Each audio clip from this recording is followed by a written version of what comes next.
கண்ணியமிக்க அல்லாஹ்வின் நல்லடியார்களே, இன்னும் கொஞ்சம் பேர் ஈகிறாங்க. எப்படி தெரியுமா? இன்னும் கொஞ்சம் மனிதர்கள், இதெல்லாம் இப்ப சமூகத்தில் ஈகிறான். இதெல்லாம் நான் இல்லாதத பேசல, சமூகத்துல இப்ப புழக்கத்துல ஈக்குது. இன்னும் கொஞ்சம் பேர் வந்து சொல்றாங்க, ஹதரத் குர்பான் கொடுக்கதான் ஹதரத் நியத்து வச்ச முழு ட்ரை குர்பான் கொடுக்க. ஆனா மாட்டு போற விலைக்கு குர்பான் சாத்தியமே இல்லை. 1.5 லட்சம் தான் கையில ஈக்குதா ஹதரத்.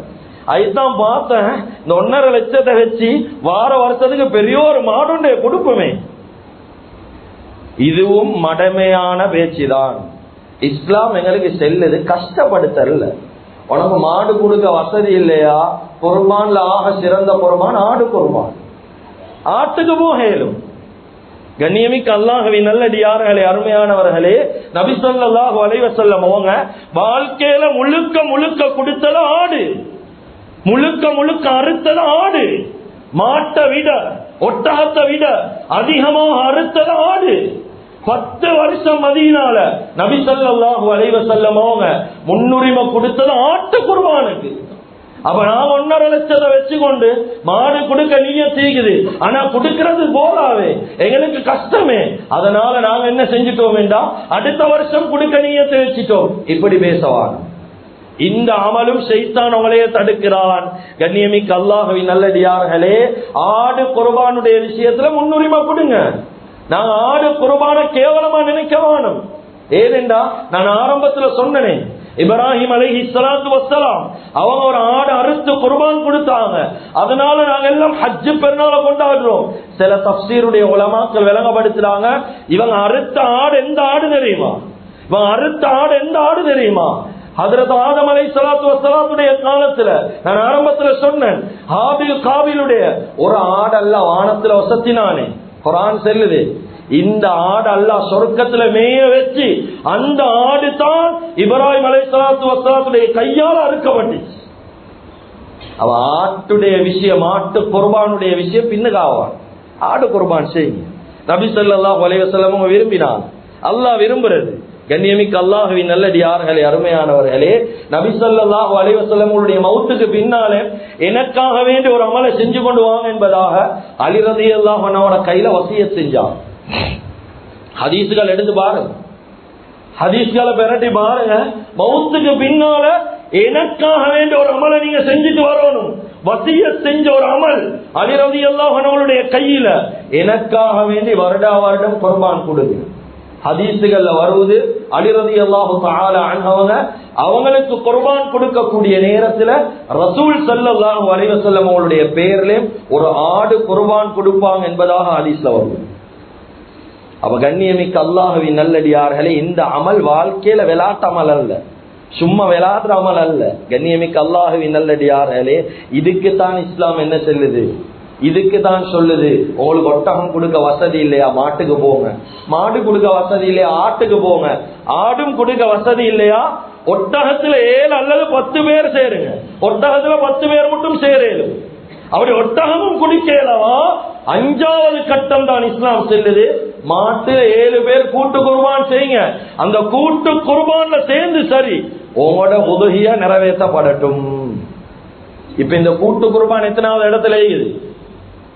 1வது இடத்துல இல்ல, 2வது இடத்துல இல்ல, 5வது இடம் தான் மாட்டுல கூட்டு சேர்றது. அப்ப நாங்க எல்லாரும் விரும்புறது, யாரும் கோவிக்க வானம், ஹக்க செல்றது உலமாக்களுடைய கடமை. மிம்பர்கள் உண்மைகள் மறைக்கப்படுற இடம் அல்ல. கூட்டு குர்பான் 5வது இடத்துலதான் நீக்குது, மாட்டு கூட்டு குர்பான். அவ நாங்க எல்லாரும் ஆசைப்படுறது 5வது இடத்துல தான் இன்னும் விரும்புறோம். இன்னும் தனியா மாட்டொண்டுக்கு வாரத்துக்கு விருப்பம் இல்லை, தனி ஆடொண்டுக்கு வாரத்துக்கு விருப்பம் இல்ல.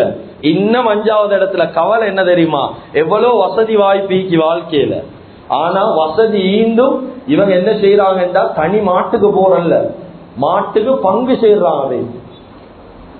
கேட்டா ஒருத்தர் 3 பங்குக்கு சேர்றாரு, நான் 3 பங்கு எடுத்துக்கிறேன். கேட்டா செல்ல இறைச்சி கொஞ்சம் கூட வருமே. அடே குர்ஆன் செல்லுது, அல்லாஹ் செல்றான் இறைச்சி நோக்கம் அல்ல, ஆனா மனுஷன் செல்றான் பாசல் தான் நோக்கம். அப்ப எங்கட குர்பான் எங்க? இறைச்சி நோக்கமே இல்லை, நோக்கம் இல்லைன்னு குர்ஆன் சொல்லுது. ஆனா கூட்டு குர்பான நோக்கம். அதிகமானவங்க என்னத்துக்கு போறாங்க, பாசல் கூட கிடைக்குமே, இது நோக்கமே இல்லை. அப்பா தக்குவா தானே நோக்கம். கண்ணியமிக்க அல்லாஹ்வின் நல்லடியார்களே, அருமையானவர்களே, கூட்டு குர்பான் ஆரம்பிச்சது எப்படி தெரியுமா? இதெல்லாம் படிங்க, வரலாறு தேடி படிங்க. ஏன்னா எப்படி ஆரம்பிச்சு தெரியுமா? ஹுதைபியாவுடைய உடன்படிக்கையில நபி ஸல்லல்லாஹு அலைஹி வஸல்லம் அவங்களுக்கு உம்ரா செய்ய கிடைக்காது. இந்த நேரத்துல நபி ஸல்லல்லாஹு அலைஹி வஸல்லம் அவங்க சொன்னாங்க, ஒரு ஒட்டகத்துக்கு 7 பேர் சேருங்க, ஒரு மாட்டுக்கு 7 பேர் சேர்ந்து குர்பான் கொடுங்கடா.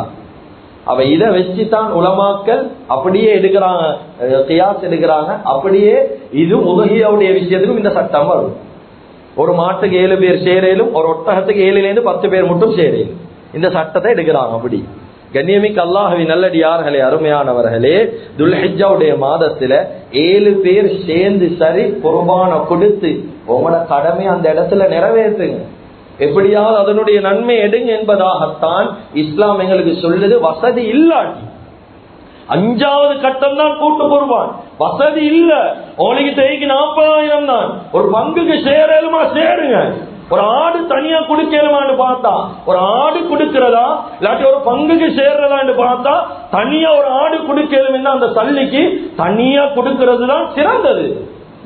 கண்ணியமிக்க அல்லாஹ்வின் நல்லடியார்களே, கூட்டு குர்பான் இஸ்லாத்துல வச்சது அந்த நன்மையில ஒரு பகுதியை இல்லாதவங்களும் எடுத்துட்டு போகட்டும் என்று சொல்லிதான்.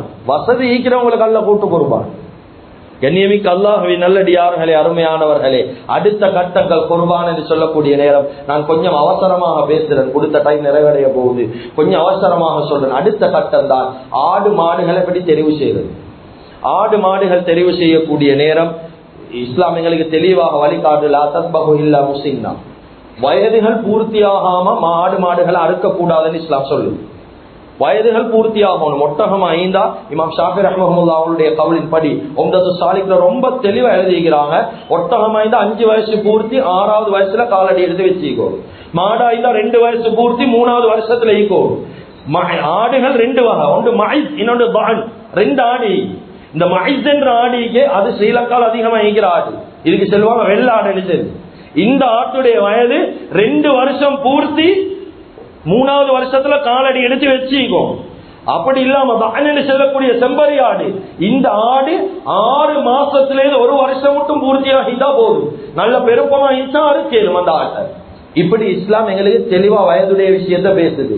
உடல் உறுப்புக்களை பார்க்கணும். ஷரஹ் நவவி அலா முஸ்லிம் என்ற கிதாப்ல ரொம்ப தெளிவா இந்த வயதுடைய விஷயத்தை, அதே போல உடம்புடைய விஷயம், ஆடு மாடுடைய உடம்புகள் எப்படி இருக்கணும், அதனுடைய சேதங்களை பார்க்கணும், குறைபாடு இருக்குதான்னு சொல்லி பார்க்கணும். ரொம்ப தெளிவாக எழுதப்பட்டு இந்த விஷயங்களை குர்பான் கொடுக்கறதுக்கு முன்னால இன்னும் 1 கிழமை டைம் இருக்குது. இன்னும் ஹஜ் பெருநாளுக்கு டைம் இருக்குது இன்ஷா அல்லாஹ். அதுக்கு முன்னால உங்களோட ஆடு மாடுடைய விஷயத்தை பார்க்க தெரியவா, சும்மா போட்டோல செலவா பாக்குறாங்க. நல்லா யோசிச்சு இதை புக் பண்ணிடு. நேர்ல போங்க, நேர்ல போய் உங்களோட கண்ணால பாருங்க.